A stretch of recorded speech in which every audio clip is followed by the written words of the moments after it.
Vous arrive-t-il de vous réveiller plus fatigué que la veille? De somnoler, voire de vous assoupir quand vous lisez ou au volant de votre voiture? Vous faites peut-être partie des 2 millions de Français atteints d'apnée du sommeil, un arrêt respiratoire plusieurs fois par nuit. Très peu d'entre eux se soignent. Laurent Paglieri, 35 ans, souffre d'apnée du sommeil depuis 5 ans. La nuit, il dort avec un masque relié à un générateur d'air. Et dès que la machine détecte que je respire plus, elle m'envoie de l'air. Et du coup, normalement, c'est censé relancer la respiration. C'est pas vraiment le fait de porter le masque qui me dérange, puisque j'ai fini par m'habituer à l'avoir autour de la tête. J'arrive pas à m'y adapter dans le sens où ça me réveille quand elle essaye de me faire respirer. Le principal symptôme de l'apnée du sommeil, c'est le ronflement. À l'hôpital Bretonneau de Tours, une dizaine de patients viennent faire contrôler leur sommeil chaque semaine.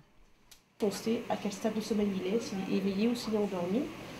Il y a également le rythme cardiaque, les mouvements oculaires, s'il bouge les yeux, et aussi son tonus musculaire. Une personne atteinte d'apnée du sommeil arrête de respirer pendant 30 à 40 secondes plusieurs fois par nuit. Elle peut passer jusqu'à 4 heures cumulées en apnée, avec de graves conséquences pour l'organisme.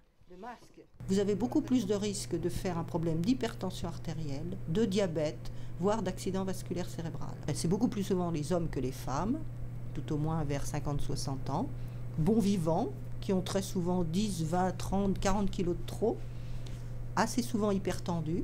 Des séances de kinésithérapie, voire une chirurgie du palais, peuvent stopper le syndrome d'apnée du sommeil. Mais pour la plupart des patients, quelques kilos en moins suffisent.